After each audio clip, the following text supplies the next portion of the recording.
Hello, everybody. Welcome to another edition of the Middle Georgia Spotlight. I'm your host, Jack Ellis. Thank you so much for joining us this week, and we thank you for joining us every week. And we can be seen on YouTube as well, so if you don't catch it on, or if you're not able to watch the entire program when it's shown on your particular cable system over the air, you can always watch us on YouTube, the Middle Georgia Spotlight with C. Jack Ellis. In the spotlight this week, a person that has a very powerful story to tell, and we thought it was important to share it with you, and that's Miss Evelyn Reid. She is a cancer survivor, but she's not just a cancer survivor because she took chemo and all those other drugs that they put in your body. She's a cancer survivor, and I understand a two-time cancer survivor, because she did it the natural way. And we're talking to Miss Evelyn Reid. Welcome to our program. Thank you. Well, Ms. Reid, when you say the title, and she has a book, you got to say that. She has a book, say A Sentence to Life, and of course that's a very provocative. To live. A sentence to live, or Yeah. life to live. But it's a very provocative statement. So what does that mean, a sentence to live for a cancer survivor such as yourself? Most of the time, people don't realize that cancer comes because of depression, something that has gone on in your life and that you never get rid of. And so when I found out I had cancer, I wanted to find out from God how I could deal with this. And so I approached the Lord. I asked the Lord a question: is there anything that could help me to be well from cancer? And he sent me to the word 3 times, and it was, if you have aught against any, anger, malice, or bitterness against any, you must forgive in order that your heavenly Father forgive you. And so when I went and asked God to deal with me on that, I was able to go back to my childhood all the way through my life and clear my conscience so I could be healed. Then he started showing me ways to be healed. When my chemo doctor told me that I would die in 5 years if I didn't take the chemo, I said to him, I will not let you dictate the end of my life, because the Bible is very clear that it is appointed once that man should die. And I wasn't going to die because he said so. I was going to die at the appointed time that God gave me. So as I started asking God questions, he gave me ways to be healed from cancer. The first thing I learned was to build my immune system to the point that it would work for me, because in us we have a natural immune system given to us by God to heal our bodies. So I had to find out what that was. And I discovered in that I didn't have to take any type of drugs. What I did was I consulted God. Now, a lot of people go and they say, well, I can't eat this, I can't eat that. That wasn't the way I took. I took the approach of asking God, what things that you give us naturally would heal our body? And the first thing he showed me was onions, garlic, and vinegar. So I mixed that, I put it in a mixture, and I ate it with everything that I ate. Then he showed me how to get healed. There is a tea, it's called fluorescence tea. The longest survivor is 31 years with no reoccurrence of cancer. I'm 25 years. If I make it to November, I'll be a full 25 years since I started this journey. So the fluorescence tea actually kills cancer in the body. So instead of just taking the fluorescence tea, I decided to research it. In researching it, I found out that President John Kennedy had polio as a child. And when he had the polio, his parents went in search of something. The tea was what they found. He wanted to make this, when he became president, he wanted to make the American Medical Association approve this, but cancer is big money, so you have to know exactly what you're doing. So I decided to use the fluorescence tea, which I still use. The Mayo Clinic, by the way, is looking at my work because they're discovering that chemo is not the way. The chemo, the American Medical Association says there's 3 ways to heal cancer. 1 is surgery. 2 is radiation, that's burning it out, and 3 is poison it out with chemo. So if your immune system is not healthy enough to take chemo, you will die. I hate to say it like that, but that's the truth, because it poisons the whole immune system, and you can't afford to allow your immune system to go, because you have a natural immune system that God gave to us naturally. So I decided to work my immune system, my DNA, my mother's board. And so in that, I discovered ways to keep my energy going, and that was like Barlene greens, which is a natural green that it automatically gives you the energy that you need. The other thing that you need to do is when you're searching, I know I only have a short time, so I'm trying to talk. No, you go right ahead. It's good information. The other thing I decided to do was, as I was looking at this, sometimes people as children were bit by a tick. A tick wanted to poison your life. It wanted to take your life immediately.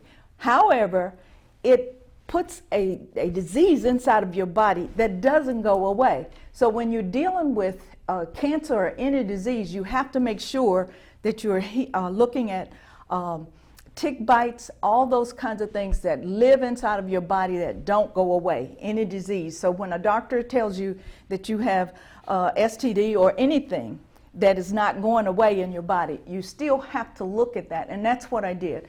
So I discovered that Royal Rife in 1934 discovered a machine called the Royal Rife machine. It has 430 diseases that it kills in the body. It uses the probes in your hands, and what it does, it goes to every organ in your body and kills cancer. I use that. I also use What is that again? It's called the Royal Rife machine, R-I-F-E, and that machine deals with pain, cancer. It deals with every kind of cancer that you can have in your body: lung cancer, blood cancer, bone cancer, uterine cancer, prostate cancer. So I started doing that, learning how to heal my body. I promised the Lord if He would heal me, I would tell people if they asked of me how to be healed. And so I do have a lot of people, and most of the people that I have helped is still living 7-10 years out from that. The only people that I have lost is people who started the process but then said, you know, I feel so good, I'm just going to stop. Cancer is like this. People don't understand what feeds cancer. Carbs feed cancer.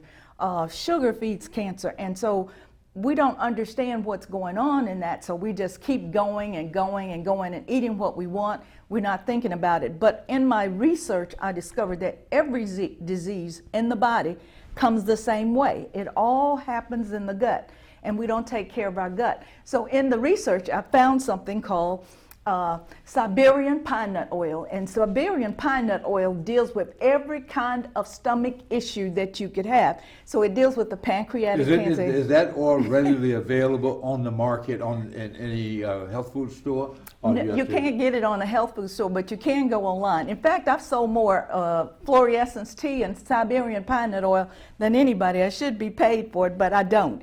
I just tell you how to get it.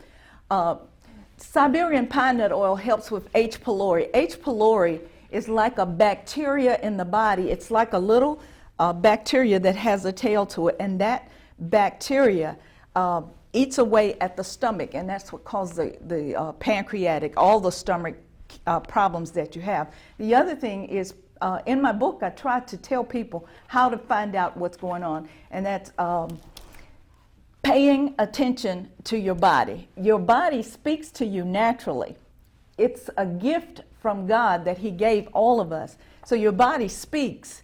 And when the body is speaking, most people don't listen. You don't just have a headache. You don't just have a pain. You don't just have cramps or muscle cramps in your leg. Your body is saying to you, okay, if you got muscle cramps in your legs, most of us go to a doctor when we're having chest pains, and we just let him go into our groin and do a test inside of our groin. The question you should be asking your doctor, where's this pain coming from? And most of the time you're going to discover that you have low potassium. After he's gone into your groin, he says, nothing wrong with your heart, but you have low potassium. So you're talking diet. What you're talking primarily is that the prevention, and if people were eating right, taking better care of themselves, then they wouldn't get this. But if you get bitten by a tick, you can't help that if you're out in the woods, camping or what have you. But we are speaking with Miss Evelyn Evelyn Reid, and she's not a palm reader. She has, this is research and this is real that has happened with her, and she happens to be the wife of a pastor, of a minister, a Baptist preacher. So she's not just speaking from, she's done research here on this, and you're a two-time cancer survivor. What was the two cancers that you had? The first cancer was a uterine cancer.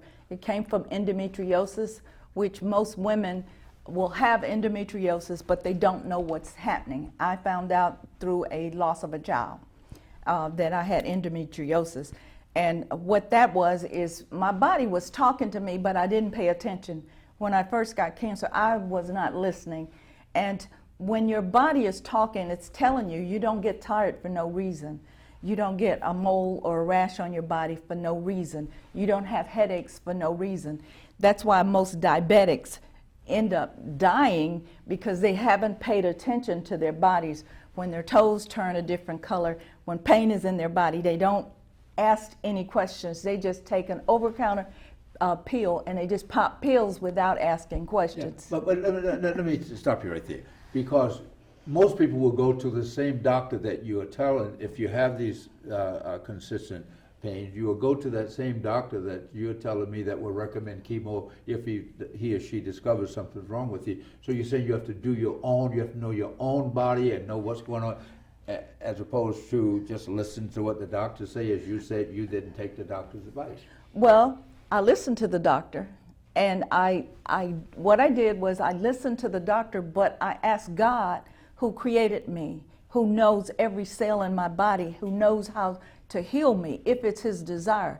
And so when I asked God to teach me, to show me, the only way I could be shown is hear what the doctor says, and then take that doctor knowledge and research it. The doctor gives you pills. Some of it are opioids and different types of pills, but you don't ever ask any questions about the pills. You just take them, and you don't know the research of it. That's why some of our parents will be taking 29 pills, and we don't know why they're taking them, because this doctor says this doctor says that, and nobody goes back and look at that medicine and what it's doing to a parent or a person who's taking more than one drug. Now, what about your mental state? How important is that? Meditation or what have you, or fasting? How important, you're talking the physical body, but how important to this healing the mental, but we understand the spiritual part of it?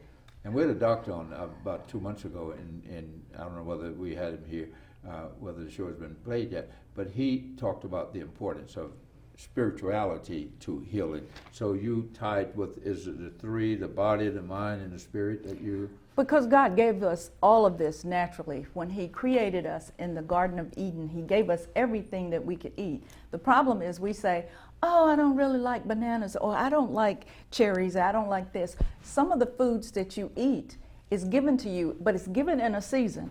He says, I'm not going to get rid of these seasons, I'm going to give it to you in a season. So our people, our black people, we like collard greens and all that stuff. However, if you eat collard greens out of season, you're going to get the poison. What is out of season for collard greens? My father used to tell me once the frost fall on them, that's when they taste better. That was in the fall. That's the season where Okay. you eat collard greens, but we don't do that. We don't like pumpkin is really full of antioxidants, but it's a winter food. You have to know what foods are harvested in the season that they're harvested in. For example, if you want to clean the arteries in your bodies, cherries clean the arteries like a baby's bottom. But you have to eat the cherries in the season that they come in. So when the cherries are harvested, you'll see them all in the store. In other words, no frozen cherries, no... No, you eat them when they come into season, because God gave us the seasons, and in those seasons, he gave us food. That's why you have seed time and harvest time, and the foods that are done that. Now, there are year-round foods, and there is different climates that you need to know where your climate is. Like if you're in California, if you're somewhere else. You've given us so much information, about a minute left. And I'm sure a lot of people, I hope a lot of people, if they trying to prevent cancer, or if they have cancer and trying to get over it, would want to have this knowledge. How can people get in touch with you, and will you help them get through? Are you certified to help people get through this, or you just make recommendations, and doctors will say you're not certified to do this, be quiet? But so you are saying that you are you are a living testimony, if you I will, am. that this worked. When I was diagnosed and had the lung cancer, I had a portion of my lungs removed. And in the process of that, I could not take any of the medicines, no morphine, all of those drugs that they give you for that. I asked God a question: is there any way I could be healed? So I make pain relief. Okay. I make pain relief. And what I do is, like, I know that a lot of people, it's hard to tell all this stuff in 15 minutes, but We're going to have you back. You need 30 minutes. You need with all this information. But in the meantime, if people want to get in touch with you, if they want to say, hey, I like this, I want to try this, how do they contact you? Are you willing to share information with people? I do. My book is on, you can get it through Okay. Amazon or any of the companies, but I help people all the time. If you call me, I will help you. My number is 478-935-2948. We're going to put it on the screen so people will be able to get it. If you don't write it down, it'll be on the screen so you can listen. But I You have to don't write. answer unlisted numbers. Just Okay. call me with your number. What about an email? Will you respond to emails? I do, but I don't really. I have, my emails are so full. But I will help Okay. anybody that has a need for cancer, and I will also. I do massage therapy. I also am a massage therapist, and I have a small little clinic. I only work. Oh, you do have a clinic that Yeah. people can. Well, we got to have you back. Like you said, 15 minutes is not long enough I had no idea how in-depth your knowledge and what you had experienced. And we've been speaking with Miss Evelyn Reid, and she has written a book called A Sentence to Life, to Live, A Sentence to Live. Other words, live, not, you don't have to die, you can live with cancer. She's living proof. 2-time cancer survivor, never had chemo, never had radiation and all the other stuff, but natural healing. Thank you so much for sharing with us. Thank you. And we'd like to have you back in the near future where we can have a more in-depth discussion. Thank you. And we'd ask you to stay right where you are. We're going to come back. We're going to talk to another man, Mr. E.O. Peace, who is a vegan, and he is teaching as well in the city how we can live better, live longer, and live healthier. We'll be right back.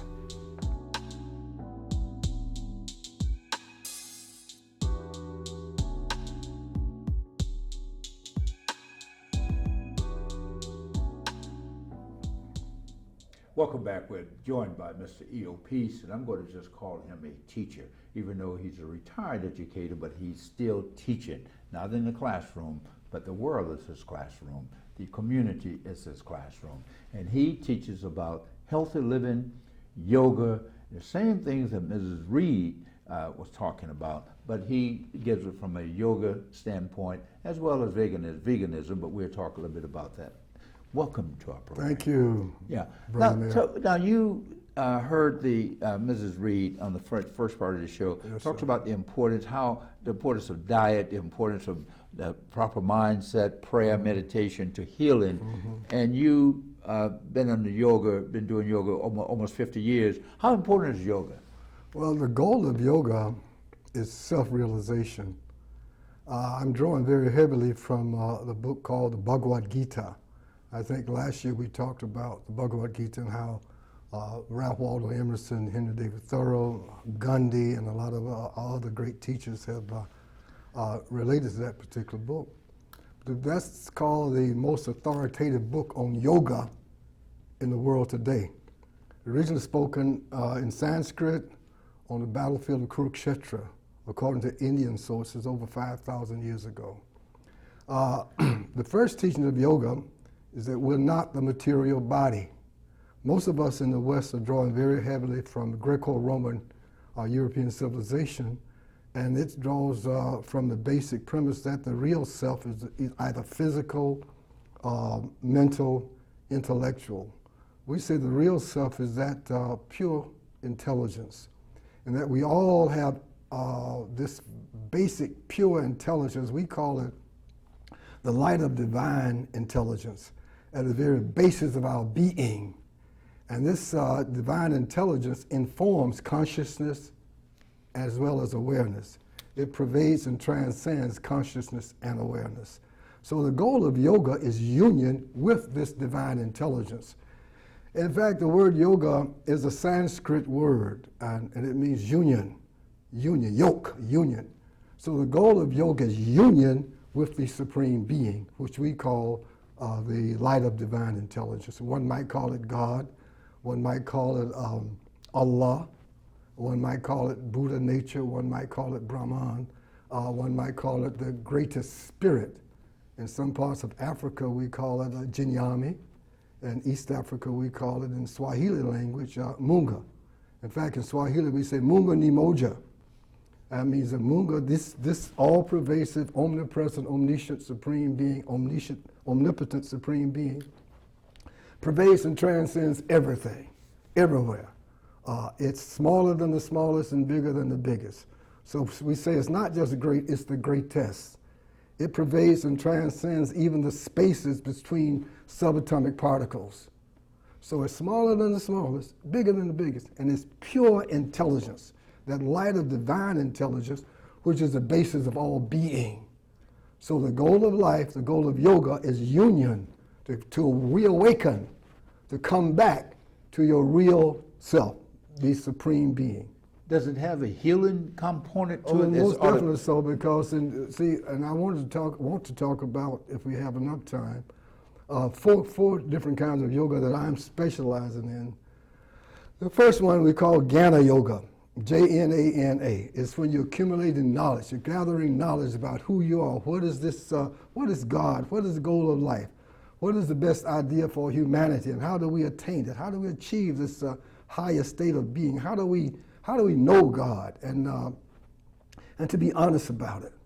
So Jnana Yoga is when we gather knowledge about this. So the next stage, after we start getting enough knowledge about it, we enter the next stage is called Bhakti Yoga. We become devoted to it, devoted to this truth. And truth should set us free. Someone might ask, well, what is truth?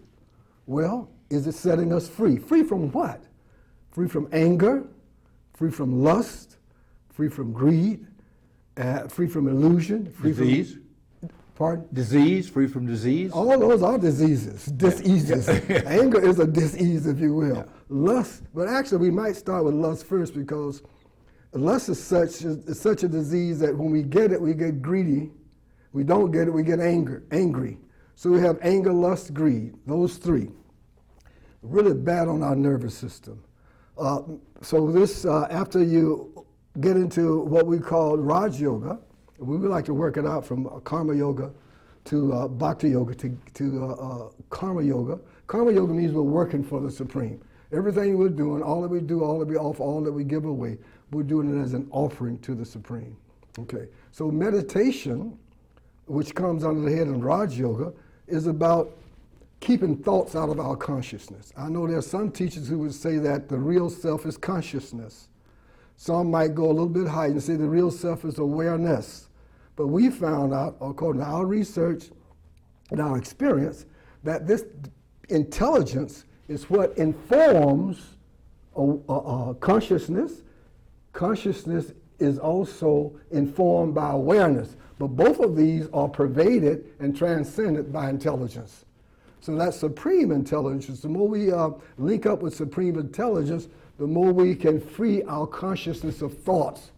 Because these thoughts make noise, and these thoughts can be very, very detrimental to our nervous system, according to the kind of thoughts that we're entertaining. You know, it's interesting that both you and Mrs. Reid, talked about the spiritual aspect. Yes, of it, we are spiritual beings. Yes, and how God-centered it must be in order for us to be whole, in order to, in order for us to have healing. Now, but the average person goes through life, the stresses of life, and how often should one take yoga? Is this yoga like going to the yoga studio and taking an hour of stretching and moving? That's hatha yoga. That's the beginning of yoga. It's good physical exercise. But as we said, the goal of yoga is not just physical exercise. The goal of yoga is union with what we call in the Western countries God. And we're calling here the light of divine intelligence. So to be still, to be quiet. We've heard about be still and know, right? Yeah. We had an old gospel song we used to be saying, be still, God will fight your battle. Yeah. God will fight your battle if you just be still. But we haven't been taught how to be still. So to begin to be still, we use what is called mantras. Man means mind, tra means to deliver. So what happens, you take a name of your supreme being, whatever supreme being that that is omnipresent, omniscient to you. Omnipresent, omnipotent, omniscient to you. So whatever name you take, if you feel Sure. that your supreme being has a name Christ or Jesus, take that name and call it out all the time. What is happening here, you're associating with that holy name, and it's keeping thoughts out of your consciousness at the same time. So now you're making progress toward the goal of yoga, which is realization, experience of your supreme being. And no matter what we're doing, we can use more intelligence. See? Intelligence is plugged into what we call the omniscience of God. The omniscience, all-knowing of God. So the more we get closer to God, the more intelligence we have to apply to whatever we're doing, whether we're teaching math, or whether we're the mayor of a city, or the governor of or president of the country, or whatever. Or whether we're in military people. I think military people can really gain from the practice of meditation, yoga and meditation, because I know it has helped me as a former military person. You know, and I want to say that we are taping here just before Memorial Day. Yes. And we have to remember all those young men Definitely that so. served. You a Vietnam vet, Yes, so am yes, I. sir. All Yes, those sir. young men, we want to remember them. Mhm, And I'm sure definitely on so, Memorial definitely Day, we will do whatever it is we do. But I want to mention one thing. In our city, you know, listen to you and listen to Mrs. Reid, the amount of knowledge that's here in this town to be shared. But yet we have one of the most unhealthiest people, the most unhealthiest city in America is Macon, Georgia. Especially the African American community. Our life expectancy is shorter than others. The COVID has wreaked havoc on us because of the immune systems poor. Yeah, right. So how do we get this information to the greater community? Well, we start first with ourselves. I know there's some who say, well, let's make sure that I've made up my own bed before I start trying to save the world.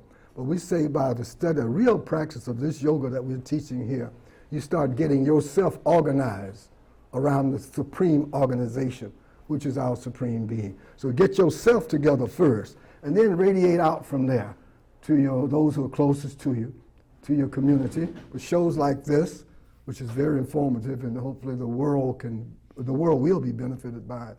But And it will be seen on the world because we're on YouTube, so make sure you share it, let people know it on the world. Get some good information here. Yes, and it doesn't depend on any material considerations, because just because we have a lot of money, that doesn't mean that we don't have any mental agony or conscious suffering. So we want to know how to quiet down, to quiet the conscience, keep those thoughts out, because thoughts make noise. They really do. And so we want to be still, be quiet inside. Consciousness quiet, awareness quiet, and as we do this, the consciousness, awareness, and our lower intelligence aligns with that supreme intelligence. See? And as this happens, that supreme intelligence flows down. We say it comes down through your pineal gland, and we also call it the third eye. But as this lines up, then we can apply this intelligence to be better at whatever we're doing for the good of the universe, if you will. But it has to be for the good. And we have to follow righteousness. Otherwise, we can't line up. The consciousness will entertain all these far-out thoughts, very negative thoughts. So we want to be still, be quiet. So we try and treat others as we would like to be treated, and to love our supreme being with everything we have. Well, I think you haven't said it all because there's so much more to say, but unfortunately we're out of time. But we want to have you back as well. I promised Ms. Reid I want to have her back. I would like to have a panel discussion in this town. That'd be great. About health, and have people like such as you, have a medical doctor on there as well. As often because as there's possible. so much information and good information that you all provided, and we don't want you to keep it to yourself. We want you to share so that we can have a healthier community. Yes, and we'll have a exactly. better community. Yes, indeed. Exactly. But thank you. And thank you, Brother Mayor. Well, thank you, Mr. E.O. Peace. And he is into yoga, he's into healthy living, and so is Mrs. Reid. Good information. Take due in time to notice. Get your vaccine shot if you haven't. And on Memorial Day, hopefully you thank the vet and remember the fallen. Thank you very much. Until next week, I'm your host, Jack Ellis. Goodbye. Thank you.